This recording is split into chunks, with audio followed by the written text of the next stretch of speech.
Here we are. Welcome, ladies and gentlemen, once again to Mental Health Horizons on WPBM 1037, the voice of Asheville. This is Todd Weatherly, your host, mental health treatment consultant and behavioral health professional. I am here today with Mr. Vince Benevento.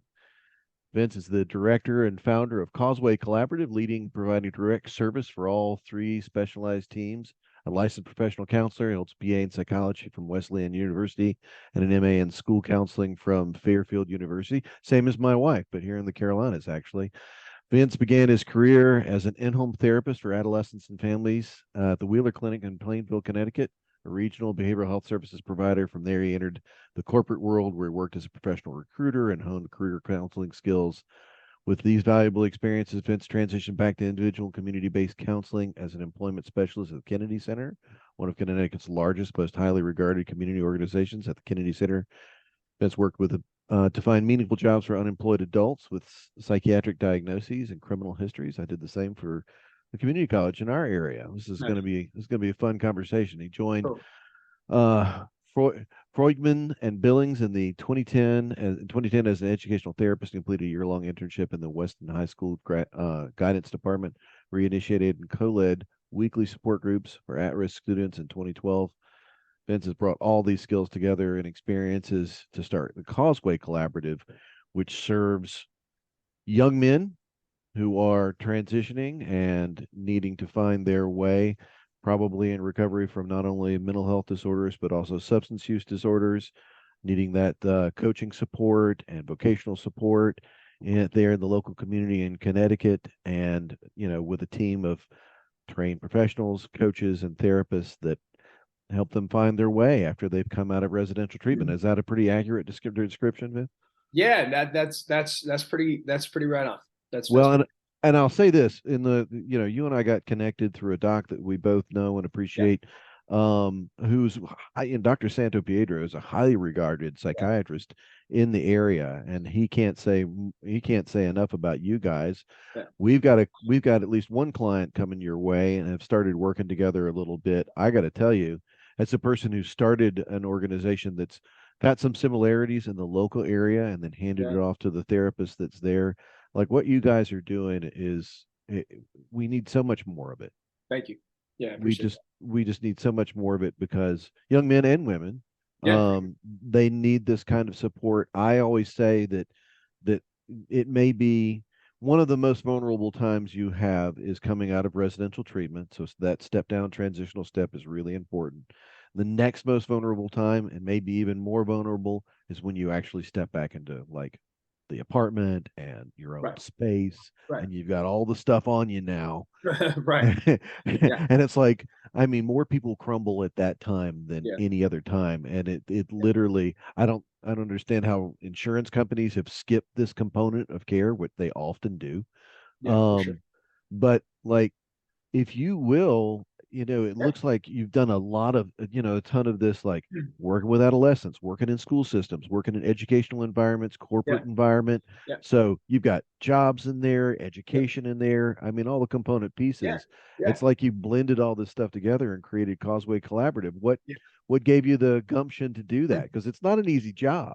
No, no, I appreciate that. Yeah, and thanks for all the praise. So, yeah, I mean, I think, I mean, first and foremost, my vision for the organization came out of my own personal experiences. I was a guy who struggled mightily with, mental health and substance use, throughout the course of my, latter teens and into my 20s, and there was a couple pieces of it that really formed, the ethos of who we are. One, I was as treatment resistant as anybody you could ever meet. And Right. so I really became curious and fascinated by the idea of want to be worked with, and like finding ways to engage guys who were really hard to reach and didn't really respond to other service providers prior. Kind of became preoccupied with that specific population. I also was, I mean, this is a long time ago. When I was in college, this is over, it's about 20 years ago now. But like, I was fascinated by the lack of support, specifically for young men. Like Mm. men and young men. Like there wasn't anything, that was focused on men's issues or young men's issues, or, you know, issues around, you know, educational support, or where do I find a job, or where do I do this? I mean, I think, you know, I also wasn't one of like the super motivated kind of guys to go out and like proactively look for help. Like help had to come and find me a little bit late in the game. And so, you know, I wanted to be a part of a solution that was providing, you know, greater access for, you know, men and young men to care, that was providing services that were like therapeutic, but not specifically limited to couch therapy or talk therapy, which I think for some guys is, you know, something that they're not really readily able to engage in. You kind of You know, limited success from it, yeah, right? and like, you know, just they don't want to do it, you know, sometimes. Or they're good at fronting. Yeah, they're good at front. And I say that only because like I was too. You Right. know, so I think that was a core piece that resonated with me. And honestly, you know, I there was unique attraction for me about the idea of, you know, older men pouring into young men, and, you know, sharing stories, and, you know, having perspective and providing wisdom, but, you know, in the ways that I think, you know, male specific work can be particularly impactful. So Have you collaborated at all or know anything about the Journeyman Foundation? Have you done anything with those guys before or know about nothing, them? don't know anything about those guys. Similar idea, not a program per se, more like, you know, forms groups, free Yeah, groups for young men, and you know, gives them the opportunity to kind of get under the layer and get a little yeah, deeper with how they're connecting with others, that, you know, either peers or older adults, but very much centered around exactly what you're saying. You know, how do we bring back, and you know, rites of passage is a big piece of it and all these other things, but yeah, how do we bring back kind of this elder guidance yeah, as a part of an adolescent's life? You yeah. know, and dads are one thing, that's No true, doubt. Right. but they, you know, as a dad of two teenagers, Yeah, I yeah. know I can't be everything. Like, Totally. and you know, if you look at the kind of child development stuff, which Yeah, I'm sure you're very familiar with, sure, we sure. know that we know the source of their information and the source of their guidance, and a lot of the stuff that even that channels their maturity Yeah, is largely as they grow into older teens from their peers and absolutely. from their social groups, not from their family. Yeah. Hmm. And if you can spice that with something that's got actual real like knowledgeable guidance to it, Yeah. like that's the trick, and Totally. it sounds like that's what you're accomplishing. Yeah. I want to, if you will, you know, Sure. one or a congregate of individuals that you've worked with, Yeah. give me a tough nut to crack story, if you Okay. would. I'd Mm. love to just your experience with one that just comes out in your mind. I know they're all kind of, you know, Off the top. you don't do easy work. They're all kind of tough nut, but I know there's a couple of shiners out there, you know. Yeah. Yeah. Yeah. So, you know, I mean, there's so many great stories over the years, you know, guys who, and guys we've had these like long and winding roads with, you know. Yeah. Got a guy, I'll leave the name out. This kid came to me at 15 years old, you know, post Karen, for, you know, pretty severe substance use issues, you know, pretty traumatic family constellation. Parents were split. You know, there was some abuse with mom's new domestic partner. You know, dad had a new girlfriend. He was a, you know, C-suite guy. So, you know, a lot of open space for this kid to like find ways to get himself into trouble. And Right. he And above plenty and of beyond. money, I'm sure. Yeah, plenty of money, Yeah. plenty of access, you know, not a lot of oversight. So it's a pretty messy cocktail there. Um, Came back from Karen, came back into us and under our care, and, you know, like relapsed pretty quick. And so we sent him right back. He did okay for a couple years, you know, and honestly, I mean, you know, look, it's a really, I mean, as you know, Todd, I mean, it's a, for a 15-year-old kid to come back and get sober and stay sober is a very, very tall order, right? So, Yeah. you know, this kid did really well for a couple years. And then, you know, about 18 years old, you know, went sideways, relapsed, got really bad for a couple of months. You know, and now, you know, and we sent him away again, finally got cleaned up for good. So fast forward now, you know, this guy's 22, 23, comes in, you know, once every 6 weeks, once every 4 to 6 weeks to see me just for a check-in. But you know, working a construction job as a project manager, you know, making 65, 70 grand, no college, you know, 55 hours a week. And, you know, actually started up his own little business on the side in addition there too. And all the while, you know, we've been doing work alongside him, you know, for years, Right. you know, through our mentorship program, you know, getting him on a regimen, having him work out, doing wellness-based stuff, helping him feel good. doing a little socially focused work where, we're trying to he wasn't a 12-step guy. So we had to work overtime to get him connected with positive things that weren't substances. And then working him in the family and the counseling process for a couple of years on end. So, long road for a guy like that. We lost some, we won some, but the story was a happy ending at the end of the day. So. Well, it's not, like they say, it's not a linear path No. to recovery. And, I know that people have this, I've heard people really have a problem with this, like relapse is part of recovery. And like, I get why we don't like that statement. And I think that there's an important resistance to having that statement be true that comes from people who are working in recovery. I would say, however, that like the process of self-discovery is not a linear path, and it comes with some interesting turns. And sometimes, especially as a young man, you definitely stumble. And No doubt. stumbling looks different for everybody, 100%. because even a person who is, in recovery and successfully sober is not necessarily successfully recovering. They pour all of that into a work, and then they crash, or they pour it into a relationship that's unhealthy, or they do all these other, counter addictions, if you will, that cause that aren't any better for their life, or they're miserable because they don't know they haven't found anything that causes them to feel good and a place to have community and do the things that cause a person to have a fulfilling and meaningful life, the one that they want. And if you will speak to this, because I've been saying this for years. We get, and I think recovery's guilty of it, treatment's guilty of it, and it unintentionally, but it's societal.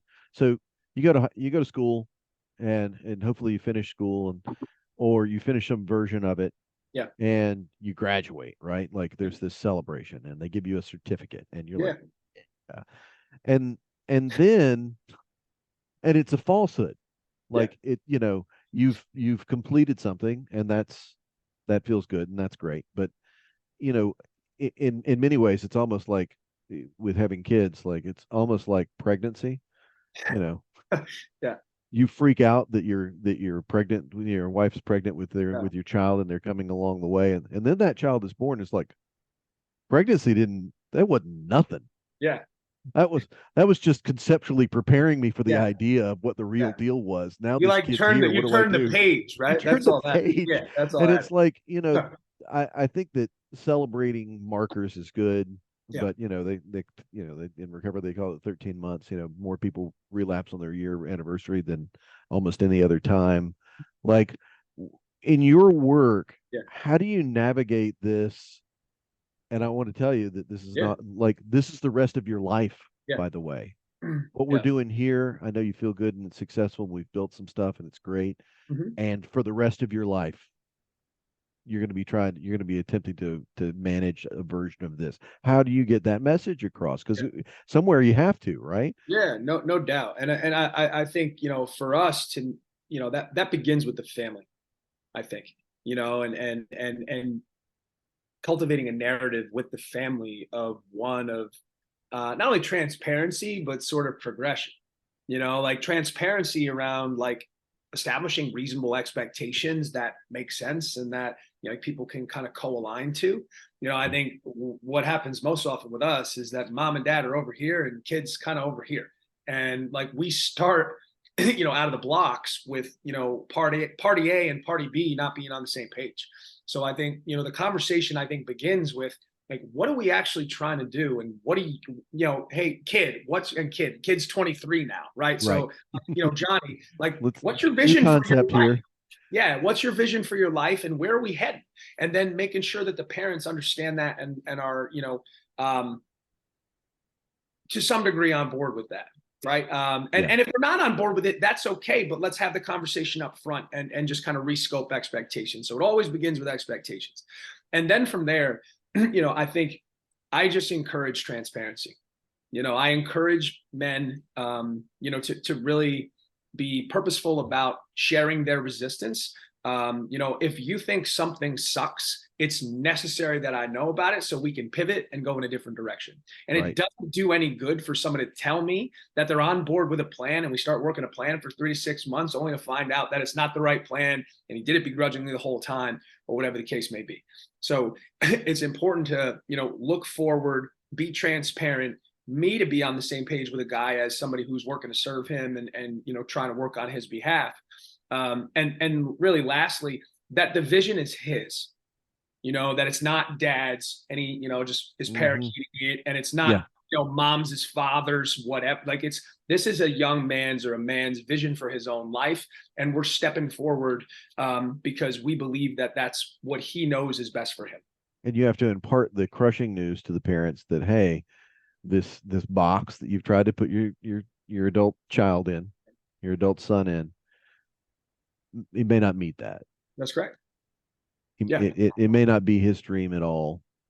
And in order for him to live something that looks successful, it may or may not meet your idea of success, and you may need to come off of it entirely. Like, because if we start aiming for a goal that's not his, but instead yours, it's doomed to fail in the first place. You're going to be right back in the same spot you were in. Yeah, because the guy's never going to run with it if it's not his. No, he'll fake it for a little while, but it's going to be revealed eventually that it's being on him, and we're going to have to pivot anyway. So, well, there's also I mean, I don't know what your experience as a young man with. I can pick out pieces of mine, and it wasn't necessarily that either of my parents had some overbearing idea of success about who I needed to be, but they definitely had ideas about what success looked like. Sure. And so I spent a part of my life trying to meet those ideas, even though they were not mine. And then I would succeed at them and be miserable. Yeah. And be like, this sucks. How did I do this? And I think that process is difficult. I'm glad I had versions of support and things that I did to kind of like, let me navigate this and figure out who I am and what I want to do. But like for a young man, especially if they've gotten addiction in their background, or something that looks like fairly significant mental illness and mental health challenges in their background, and familial dynamics that throw into all those things that can get very overbearing. I can imagine that that's like probably one of the toughest things to face, and terrifying at the same time. It's like, oh my God, I have no idea who I am or what I want to be. It's easy for me to just sign on for a co-opted plan of somebody else's than it is for me to come up with my own. So maybe that's I'm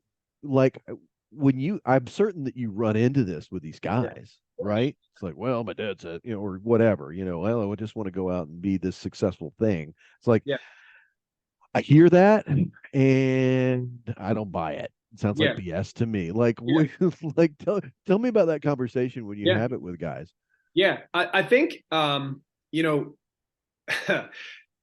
think my approach has changed with respect to this. I'll tell you why. I want to hear this. I'll tell you why. Yeah, I think a few years ago, when I was younger, and I was a little less patient, maybe, like I would just fire right back, and immediately, poke holes and deconstruct and well, here's why that's a terrible idea, A, B, C, D, E. Right. And now, and I think this is a much better approach. I will always allow the guy to engage me in demonstrating why his plan is going to work. Right. And reserve judgment. So this is a hilarious story, but we had a guy one time who came through. He might have been 5'2", 5'3", maybe. And he told me that his vision was to go to the NBA. Right. And so like, rather than metaphorically dunk on him, I decided to say, okay, well, I know a little bit about basketball, not a lot, much as a fan, not as a player, but why don't we take a look at like Kobe's training regimen and see what guys who are playing in the high level are doing, on a daily basis. And we got through about day one of 2,000 jump shots and 300 push-ups before you start your day. And he tapped out pretty quickly and said, hey, we should probably go look at doing something else with our time. So, honestly, it was, acquainting him with data and evidence around what was required and demonstrating the incongruence between what was required and what he could do. That helped him get there himself. Yeah, I'm a big fan of letting things set their own limit. That's right. Like, you know what I mean? Like, well, I like that idea. I'm not going to say this in my mind. I'm like, I've got a pretty good idea that that's going to set its own limit, because you're going to get about a third through the process, and it's going to be something that you don't want to do. That'd be my guess. But I'm going to let that play out. Like, The other one, Socrates. Hmm. He called it intellectual midwifery. And he would, like, Yeah. let somebody talk through and just, so you're saying this, but also this? Do those, they sound like they are in conflict with one another. Yeah. Can you explain that a little further? And then the Right. person Right. would, like, they'd work their way down to tripping through it and Trip realize all over themselves it all was along a the way, right? completely incongruous kind of Yeah. ideology that Yeah. they had formulated. Like, I think that, I mean, it's beautiful work. Not only is It it is. something that allows a person to arrive somewhere, but it also teaches them a thought process, Absolutely. which, I in so many times, in just following impulse after impulse, they've never really engaged in. Right. Now, with adolescence, Sure. and this one's, you've got a lot of experience with adolescence, and classroom work and education work and everything else. Yeah. And one of your stories, you start with a guy at 15, and obviously there was stuff that had, his story had some dips. No doubt. Mhm. What's the difference in your mind Mhm. overall Mhm. in finding a message that lands with a 15, 16-year-old versus with a 23, 24-year old? Yeah. It's a good question. I mean, I think, um, I think for me, it's about relatability and connecting with people, and I think, you know, this work is, um, helping somebody navigate their own journey, and I think if you create a space for a guy of any age to do that in a way that, um, allows him to open himself up, and with approachability and respect and care, I think it can work, irrespective of age and really irrespective of personality. I've Mhm. got some, very, very unlikely pairings. If I walk back through the annals of like the client relationships that I've had, Right. some of my favorite clients I've ever had have been some of the, most unlikely pairings between myself and they. But I think it's exactly that. It's not trying to overextend, not working too hard to try to force a connection, when it's not there, when common interests aren't shared. Right. Um, I think that it's, applying all the skills that we all try to do to do good work, being empathic, being kind, being relatively level. I'm a little more emotional than the next guy, so that's the watch out for me. I always have to watch injecting myself too much into the conversation or allowing my Yeah. highs and lows to peak too much. But I think if as long I think if you abide by those principles, if you are careful, if you are honest, if you're transparent and respectful, and if you allow yourself to be yourself, you can do Yeah. pretty well. You can I actually do think that. that's I mean, to me, that's kind of the big thing. It's like, uh, you and I are probably the same boat. It's very unlikely I could be anything other than myself, and trying is painful. So, Yeah, but that, I don't know how actually. I don't have any idea how to do something like, I watch things where people try to, the comedians will talk about it, or somebody, actors or whatever, be something that isn't them. And I'm like, that looks incredibly painful. I wouldn't last 5 minutes. So now, let me switch that question up. For Sure. you and me, Yeah. or for you and the work that you're doing, like, you know, a little bit of vulnerability, certainly genuineness and authenticity, Yeah. showing up and having a connection, like, that's a great answer. Mm. Thanks, Vince. Yeah, I Oh. appreciate that. Thanks. If you, instead of you, Mm. you're a parent, Okay. how does a parent, like, I think I get asked this question a lot. I've Yeah. got some Yeah. Yeah. answers Yeah. in my head. I Yeah. love to hear yours. Like, how does a parent approach the I know everything 16, 17-year old versus the different version of I know everything 21, 22, 23-year old Yeah. Yeah. that's having struggles, or that's going through something? Yeah, yeah, it's a great question too. I mean, it's a scope of the role conversation, I think, right? So like, 16, 23. I mean, 23, that guy should be independent or moving towards, absolutely has far more degree of command of his life than, a 15, 16-year old. If he doesn't, we got bigger issues. So I mean, Right. I think as a parent, you have to know that the scope of your role is far more limited and far more consultative, right? Like, guys are coming to you, your sons are coming to you, your daughters are coming to you because, for advice, direction, insight, but the heavy lifting should be over by that point. At 15, 16, you're right in the throes of heavy lifting. Yeah, Now, that's my for kids, sure. my kids are younger, 10, 12, 8. But we're even experiencing it, with especially my oldest. So my oldest is going to middle school, right? And we're in a cool time with him now because, this summer was the first time where like the world became his, so he got his little gizmo watch, he got his bicycle, and now him and his brother, they go, 10 o'clock. Ride. Mom will see you later. They come home 6:30 and they got their watches. And if their mother needs them, they call, she calls, right? So, I mean, I think even there's some discomfort for me and her for sure. Like, it's, out of sight, out of mind is hard, especially because this is the first time going through it. But if you kind of see, our vision for our children are that, we work to help them become better independent versions of themselves. Right. And I believe that, a bicycle and a watch gets him closer to that than him being at home, where he's under my watchful eyes. Right. So it's important for, I think, parents to, as that world expands, right? Because 16 is bigger than 12 and 23 is bigger than 16. As their world expands, we have to shrink our own role to allow them the space to step in. So Yeah, I think the discomfort piece is where it falls apart sometimes for parents. And I have my own pitfalls as a parent. I will fully acknowledge them, but I've got a 20-year-old going to college, and I got a 17-year-old got his first car. love it. So, we're in two different launching places, but they're versions of independence launching. No doubt. And it's like I don't know. I think the car's harder than college, to be honest with you. Like giving them the car and letting them drive off by themselves for the first Oh yeah. time. Oh It's like terrifying, yeah. I honestly. can As a imagine. person I who can does not imagine. experience terror very often, Sure. terrifies me. Sure. So, and then, Yeah. but it's like, and how else is he going to go and do these things if I don't let him go do them? And then they come back and there's a little trouble here, there's something else, or they get a ticket, or the things they happen, they come up. And then you try to deal with them as a parent.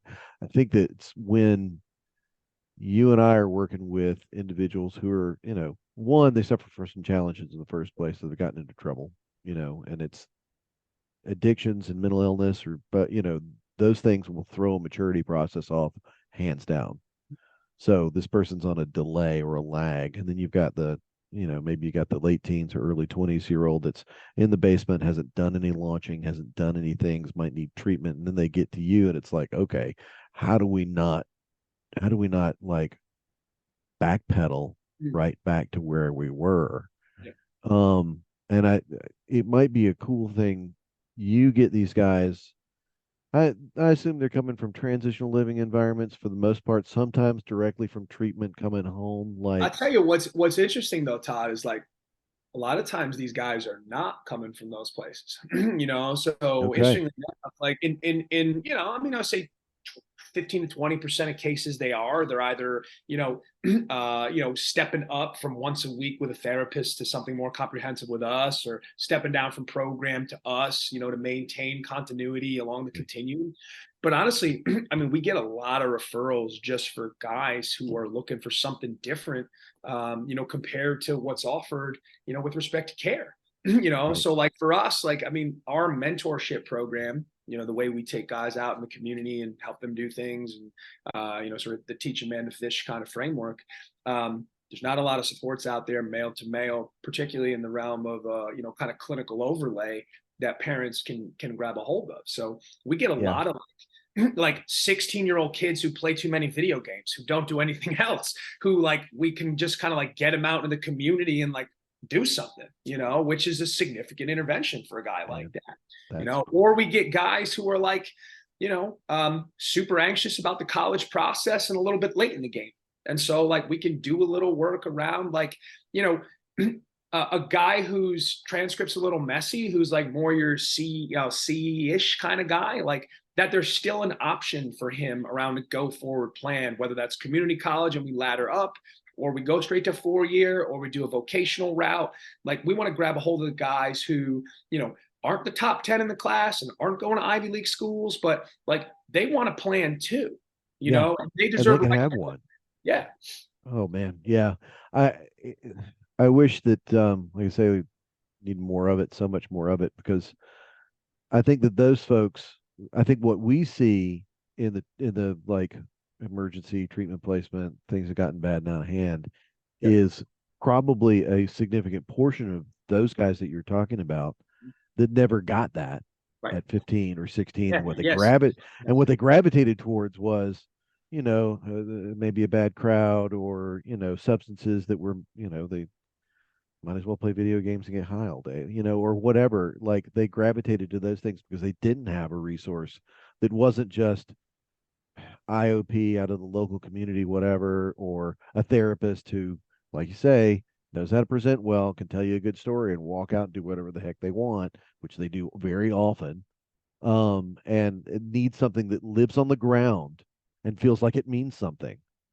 And that's what you're providing. And I wish we could just I wish we could orchestrate it so that it lived in school systems and it lived in other places, so that we could stop having this repetitive treatment problem that we've got in our country, which is just getting worse.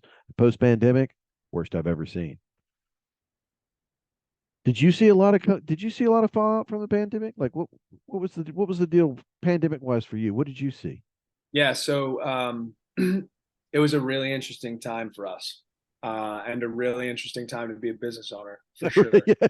Yeah, they didn't give you the rule book on that one coming out No, of no, they didn't have one. so yeah. I mean, look, I mean, I remember actually very, very well. It was my kid's birthday. So, my son's birthday was we were celebrating his birthday on He the, must be a March baby, right? yeah, it was March, right? So his birthday is the 21st, but we Oh, mine's the celebrated. 23rd. Yeah, yeah, yeah. But we celebrated the week before, right? So on the 15th, March 15th, I took my kid out. We spent the whole day together. We had this wonderful, wonderful day. And then like the announcement came over all the things. The world is closing Monday at, whatever, 9 a.m. And so like Cutting it down. we were going. I mean, I got that news on Friday night. I had the full team online on Saturday. We flipped the whole business remote by noon on Monday. And we're running the whole operation, completely remote, completely virtual now. We had almost no virtual capabilities before, but we caught up pretty quick. Yeah. And so what it meant was, a couple things. One, I think, we got a pretty big spike coming out of the blocks. So like, we had this big influx of everybody was like, in the kind of crisis that we were all in. So, parents wanted to kind of shore their kids up, in that first couple of weeks. Right. And then it was like, then nobody knew how long this thing was going to go.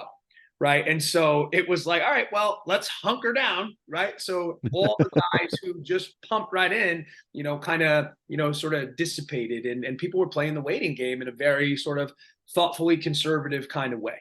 So what it amounted to really was we had a pretty significant uptick in terms of business around like the family side. So we're doing a lot of work around crisis mitigation, family work, because everybody was stuck in the house, ready to kill each other. Right.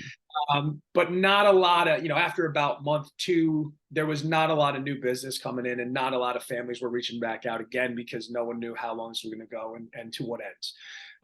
And so it was hard on the business side for a while, for sure. We made things work. Here we are. But Right. I think for the guys like now, who were moving through it and who emerged from it, I mean, those were scary, scary, scary times for everybody. And I think that the people that we see, the young men that we see now, right, these, highly video game addicted, online focused, like lacking activity, school refusing, like these guys who are really struggling. Much of that work came out of the deficits that were, curated and cultivated in COVID. Right. And these guys have just never caught up. So. Yeah. And then they're standing here in a lurch on the other side of it. And then they need somebody to help them walk through it. And I think the other thing that I see is people get in a real hurry. Like you've got parents that are, so you come out of pandemic, right? You got some grades that you failed. You got some You got some stuff you got to shore up, and now you're sitting here and you're going back to school and you're in a lurch, and then you see parents kind of do this big like, ladder of influence. Oh, he hasn't done this right, and he hasn't done this right, and suddenly his life is going to be terrible, and we will as parents have failed. So, like, when you have to work with that, I'm always telling people, it's like, look, if he doesn't graduate on the year that the school gave him years for, so what? Let's slow down and let's be concerted about this plan that we're making for for you and your family, so that we can actually get there. Do you get a lot of pushback from families on that message? Like, when you have to be like, okay, it's where's the fire, first of all. Second of all, like, let's just throw our destination goal out a little bit. Let's figure this out, and let's cool off and slow down for a minute. Like, what's the pushback you get from parents? All a Oh, lot. Yeah, I mean a lot. I mean, and that's not from everybody. especially in your area. I mean, you know Yeah, what I I mean, mean? I look. I mean, we're in Fairfield County, Connecticut. We're in the affluent suburbs of Hartford, Connecticut. And we're in Westchester County, New York, affluent suburbs of New York City, right? So we're getting parents with very, very high expectations. A lot of times those expectations are just out of alignment with like what the kid has done, right? Like, not maybe what he's capable of, but certainly what he's done. And I think the frustration often comes from that, if for nothing else. And Yeah. so, like, something has to move. Something has to move. Either the expectations have to move, or the capacity and the drive and the ambition and the work ethic and all the other things on this side have to move. But I mean, I think what we try to attack first is the relationship. That the expectations are counter to the relationship, and the relationship you have with your kid is more important than anything. So Right. if you want to drive a wedge between you and your kid, keep up with your lofty expectations. If you want to have a relationship that's meaningful and lifelong with your kid, maybe it makes sense to modify and adjust your expectations and actually listen to what your kid has to say. No, it's not a series of objective. They're a human being in front of you. Yeah. Let's start there. Wow, Right. we need a bumper sticker. Like, we need a T-shirt Yeah, that says that. we need swag. We need gear. we need swag. I'm going to start working on it. Oh my God, Vince, this has been a fantastic. Like, Yeah, I think we could, we just do a bunch more interviews and keep going, nerd out about this stuff. But I sure do appreciate you making time for being on the show today. pleasure. Um, this has been this is Todd Weatherly with WPVM 1037, the voice of Asheville. Mental Health Horizons will be with you guys next time. Vince, thanks a bunch. Awesome. Thanks so much, Todd. Really appreciate the time. You too.